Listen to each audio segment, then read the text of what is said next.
ओम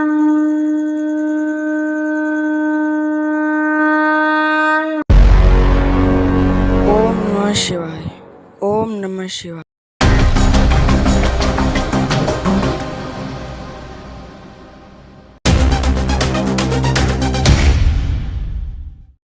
नमस्कार मित्रों, इतिहास की नज़र से श्रृंखला का पहला टॉपिक इस्लाम में क्या सही क्या गलत, आज हम इस पर चर्चा करेंगे।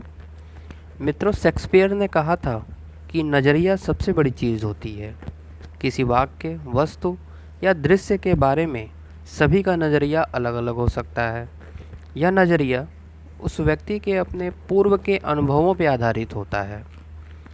यह नज़रिया ही कई बार व्यक्ति तथा उसके आने वाली पीढ़ियों को सदियों तक प्रभावित करता रहता है।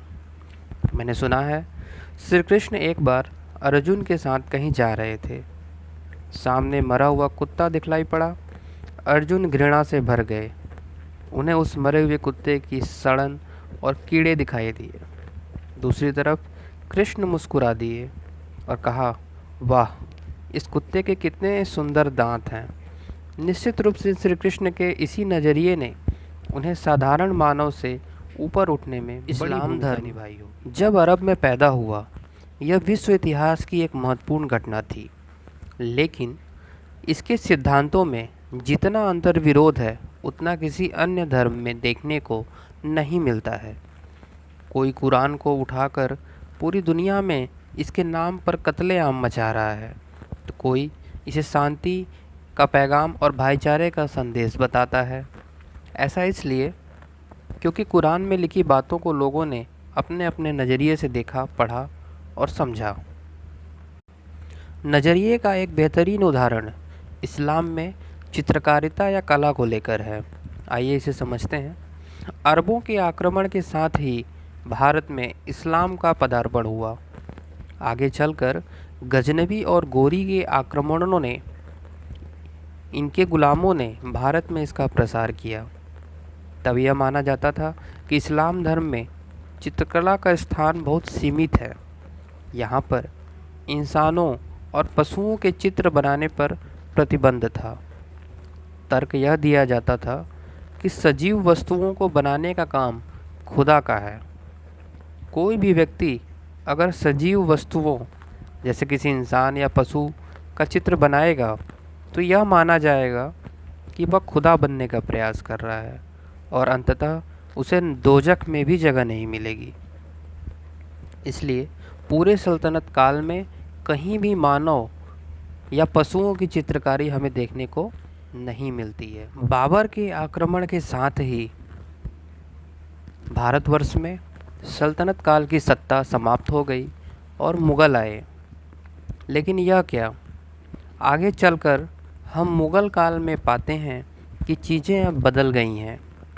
इंसान या पशु चित्रकारी तो अब आम बात हो गई है। चित्रकार यहाँ पर मज़े से मानव चित्रकारी कर रहे हैं, पशु चित्रकारी कर रहे हैं, जो कि सल्तनत काल में हराम मानी जाती थी। मुग़ल बादशाह तो खुद बढ़ चढ़कर अपना पोर्ट्रेट बनवा रहे हैं। फिर क्या हुआ उस इस्लामिक नियम का जिसमें कहा गया था कि खुदा बनने की कोशिश करोगे तो दोजख मिलेगा, अर्थात इंसानी या पशु चित्रकारी करोगे तो ये माना जाएगा कि तुमने खुदा के शान में गुस्ताखी की है। क्या हुआ अब इस नियम का? दरअसल मुग़ल काल में नज़रिया पूरी तरह बदल चुका था। अब यह तर्क दिया जाने लगा कि व्यक्ति मानव या पशुओं की चित्रकारी कर सकता है, अर्थात कोई भी इंसान या पशुओं की चित्रकारी कर सकता है, ताकि उसे यह एहसास होता रहे कि वह कितना भी इंसान या पशु का सुंदर चित्र बना ले, लेकिन खुदा की तरह उसमें वह जान नहीं डाल सकता है। खुदा एक ही है और सिर्फ वही लोगों को बना सकता है। अब इन दोनों बातों को समझिए और समझने का प्रयास करिए।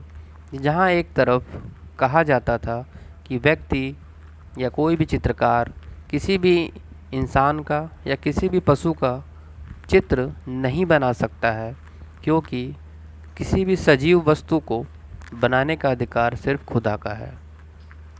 दूसरी तरफ दूसरी विचारधारा कहती है कि इंसान किसी भी व्यक्ति या पशु का चित्र अब बना सकता है, क्योंकि उसे यह एहसास हो कि वो कितना भी सुंदर चित्र बना ले, लेकिन खुदा की तरह उसमें जान नहीं डाल सकता है।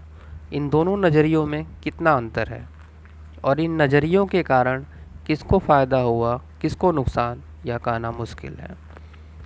तो इस पूरे वाक़यात से हमें क्या सीख मिलती है कि किसी भी वाक्य, वस्तु या दृश्य को देखकर तुरंत एक नज़रिया बना लेना आज उतना ही बड़ा अपराध है जितना किसी व्यक्ति की हत्या कर देना। तो निश्चित रूप से जीवन में हमें आगे बढ़ना है तो इस नज़रिया बनाने के खेल से बचना होगा। नज़रिया बनाते समय पूरी सावधानी बरतनी होगी, क्योंकि इस नज़रिए के कारण ही हमारे आने वाली पीढ़ी के भी संस्कार और उनकी विचारधारा प्रभावित होती है। जय हिंद, जय भारत। वीडियो देखने के लिए धन्यवाद। अगर वीडियो में कुछ भी सकारात्मक पॉजिटिव दिखा हो तो आप मानव समुदाय के हित में लाइक करें, शेयर करें और चैनल को सब्सक्राइब करना ना भूलें।